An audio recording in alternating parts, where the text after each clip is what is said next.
ज्योत्सना जी और उनके पति जीवन की सारी जिम्मेदारियां पूरी कर चुके थे। पैसे की कोई कमी नहीं थी, तो घूमना फिरना भी लगा रहता था। अरे बेटी के घर जाकर तो मजा ही आ गया, लेकिन विदेश से अच्छा तो देश ही लगता है। अब मन को चैन मिला। अरे लेकिन वहां की औरतें देखिए, कितनी फिट, स्मार्ट और चमकती हुई।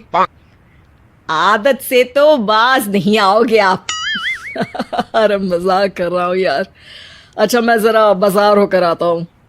पति बाजार जाता है, जहां उसे एक अजीब सी दुकान दिखाई देती है। अरे ये क्या बात हुई? अंदर आओ 50 के, बाहर निकलो 40 के। हम आपकी 10 साल उम्र कम करते हैं। अरे ऐसा क्या करते हैं भला? जरा अंदर जाकर ही देख लेता हूँ। अंदर एक सुंदर सी लड़की खड़ी होती है। सुंदरी जी, ये क्या दुकान है? जरा जादू हम पर भी तो चला दीजिए।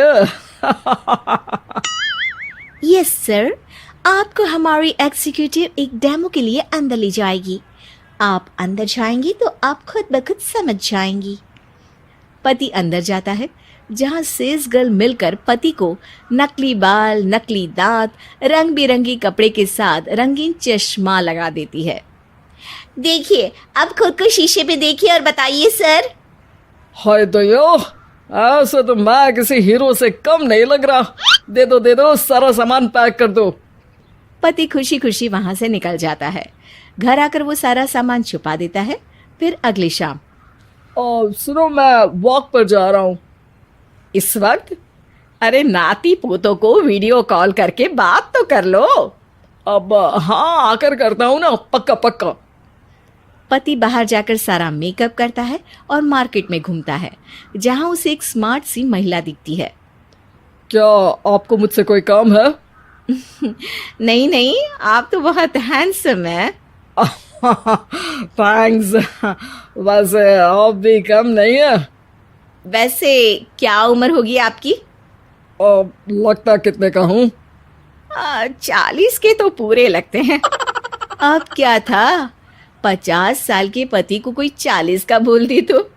वैसे तो कम का हूँ, लेकिन टेंशन के कारण थोड़ा उम्र में बड़ा देखने लगा हूँ। ओह सच्ची? आप 40 के पूरे नहीं हो? अरे छोड़िए ना, चलिए मैं आपको कॉफी पिलाता हूँ। यहाँ की कॉफी काफी शानदार होती है। दोनों में दोस्ती हो जाती है और फिर चल पड़ता है सिलसिला रोज रोज के घूमने फिरने और मजे करने का। अब सारा दिन पतिदेव फोन पर। अरे नाश्ता तो कर लीजिए, क्या सारा दिन फोन पर लगे रहते हैं? अरे यार, जरूरी काम कर रहा हूं मैं। रिटायर हो, पेंशन मिलती है, कोई काम नहीं है, फिर कौन सा जरूरी काम आन पड़ा आजकल? अरे एक प्रोजेक्ट के सोशल नेटवर्किंग का काम है, उसी पर काम कर रहा हूँ। ठीक है, चलो अब नाश्ता कर लो, देर हो रही है। पति अपना नकली सारा सामान बिस्तर के पास छुपा कर सोता, सुबह चुपके से पहनकर बाहर जाता और घर आने पर उतार देता। एक दिन पड़ोसन कहती है, अरे ज्योत्सना बहन, तुम लोगों के घर कोई हैंडसम सा आदमी रहने आया है क्या? अरे कहाँ यार, मैं और ये दो ही तो लोग हैं घर में। हैंडसम सी शक्ल देखे तो मुझे भी जमाना हो गया है। अरे पता नहीं, वो जाता तो तुम्हारे ही घर में है, क्या पता कौन होगा। अरे तुम्हारी उम्र हो रही है ना, और भाई साहब को भी गए 5 साल हो गए, शायद इसीलिए अब सारे हैंडसम नजर आ रहे होंगे।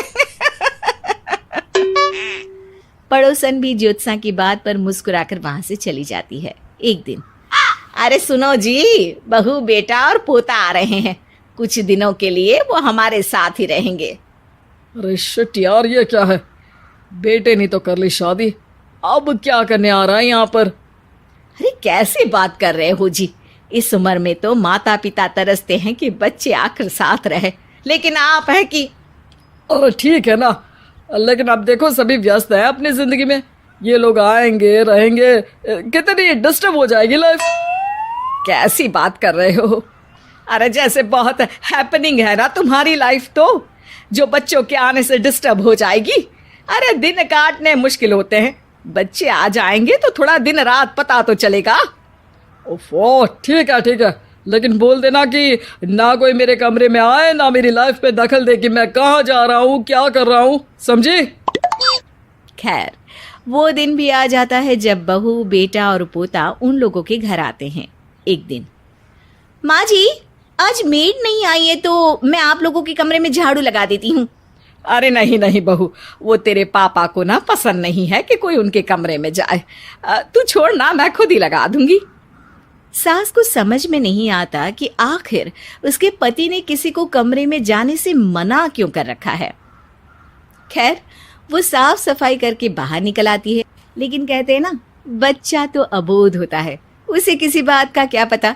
वो खेलते खेलते दादा के बिस्तर तक पहुंच जाता है और बाहर ले आता है दादा का वो सारा सामान जो वो लगाकर घूमते थे। ज्योत्सना की नजर उस सामान पर पड़ती है। वो बच्चे से पकड़कर कमरे में लाती है और पैकेट खोलकर देखती है। हाय रे दैया, ये क्या? लग रहा है कि आजकल ये प्रोजेक्ट नया मिला हुआ है। बेटे बहू के जाने के बाद ज्योत्सना सोचती है कि वो बात करेगी, लेकिन फिर अरे खुद से बात करूंगी तो मुकर जाएंगे। पता लगाना होगा कि माजरा क्या है। कुछ दिनों बाद, अरे यार, ये बच्चे लोगों के आने से लाइफ ना बड़ी डिस्टर्ब सी रही। मैं कुछ देर के लिए वॉक पर जा रहा हूँ, आराम से आऊँगा 2-4 घंटों के बाद, ठीक है? मैं क्या सोच रही हूँ कि मैं भी आपके साथ चलती हूँ। अरे थोड़ा रिलैक्स मैं भी तो हो जाऊं। हाँ, पड़ोस वाली बुढ़िया के साथ नीचे पार्क में जाकर वॉक करके आ जाओ। अच्छा जी, तुम कार से लॉन्ग ड्राइव के मजे लो और मैं पड़ोस की बुढ़िया के साथ। पति नहीं मानता और अपना पैकेट और कार लेकर निकल जाता है। रास्ते से वो उस महिला मित्र को फोन करता है। हाय ब्यूटीफुल, मैं कुछ दिनों के लिए आउट ऑफ कंट्री था, आज आ गया तो सोचा तुमसे मिल लूं। हाँ, क्यों नहीं, क्लब में आ जाओ। पति क्लब में पहुंचता है, सारा नकली सामान चिपका भी लेता है, लेकिन उसे पता नहीं होता कि ज्योत्सना ने सबका गोंद निकाल दिया है। ओ बेबी, मैंने आपको बहुत मिस किया। मैंने भी। लेकिन वो जैसे ही हंसता है, उसके नकली बाल गिरकर हाथ में आ जाते हैं, जिससे उसका सर गंजा दिखता है। ओ ये क्या? तभी उसका दांत भी हाथ में आ जाता है और ज्योत्सना के पति का सारा बुढ़ापा उसकी दोस्त के सामने आ जाता है। हे भगवान, अंकल जी कौन है आप? क्या ऐसी बात कर रही हो अंकल? मैं तो तुम्हारा दोस्त हूँ। अरे पर हो तो अंकल ही ना।